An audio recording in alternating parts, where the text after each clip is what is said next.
Tonight's class, we're going to discuss about the importance of having a Rav. It's extremely important, and I'm just going to give a little example again about having Bitachon. You have a man that was going ahead, and every single night he was having a class. He was hosting or weekly in his house, and he'd have a whole bunch of men, and he would serve them tea. And when he would serve them tea, he would serve them this. The book talks about some tea that was only half filled. The cup was half filled.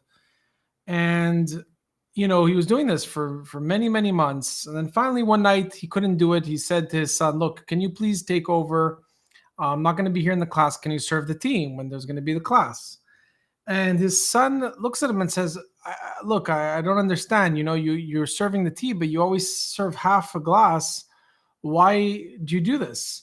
It's like, in his opinion, the way he judged it, it looked very cheap. Like, why are you only serving half a cup of tea? Like, just fill up the glass, and don't sound so stingy, And the father explained to the son that there's a hidden reason behind why he does it. And he never explained this to anybody, but it was simply with the fact that there were two of his students, two of the people there that were listening to the class, had a problem with their hands shaking. They weren't so healthy, and because of this, he was afraid. He didn't want to basically embarrass those two people that would shake.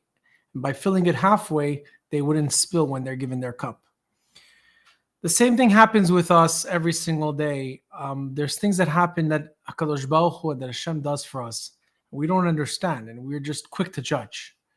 Try not to look at those things in that negative light and say, you know what, there must be a hidden reason. And to that effect, when there's something that happens to us that we're not sure about how to handle, it's very, very important that we have a Rav. Having a Rav, having a rabbi, choosing a rabbi that you can speak to, whether it's in your relationship, whether it's in your challenges of every day, is extremely, extremely important. There are sometimes things whether in my own relationships, with my friends, with work, with my wife, etc., sometimes we just don't agree. We have our opinions and we don't understand how to deal with the situation. So it's very, very important to choose a Rav. Especially in relationships, very important for the couple to choose a rabbi that they trust, that they agree with, and that they both see eye to eye with. This, in Chabad, it's known as Mashpia, to choose this Rav that can go ahead sometimes and act as a middleman in certain situations.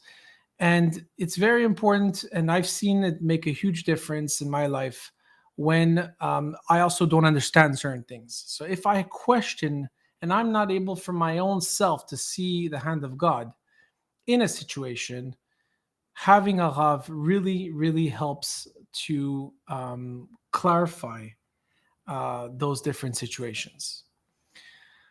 How do you find a Rav?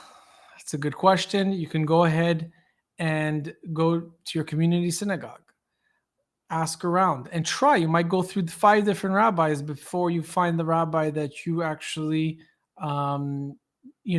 connect with. If you have a friend that that has a rabbi, ask him to use, if he can recommend you his rabbi, make an introduction. It is so important that you feel comfortable. Sometimes, unfortunately, there's a lot of rabbis that are too busy. So going ahead and having a rabbi that's too busy, that is not going to respond to you till a week, 2 weeks later, there might be way too much damage that's going to be happening during that period of time. So it's important to find one that is available to you, one that understands your situation, that takes the time to listen to you. And you know what?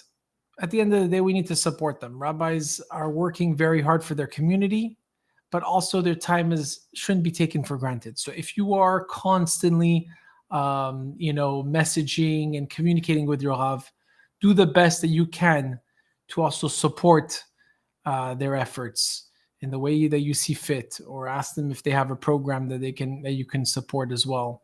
And this way, it'll come 2 ways. for you to have the answers. The rabbis today are our messengers. They're the ones that are relaying, are here to help us see light in the things that we don't see so clear when it comes to sometimes some very challenging moments and the things that are left in the hands of Kadosh Baruch Hu. Thank you very much, and have yourself a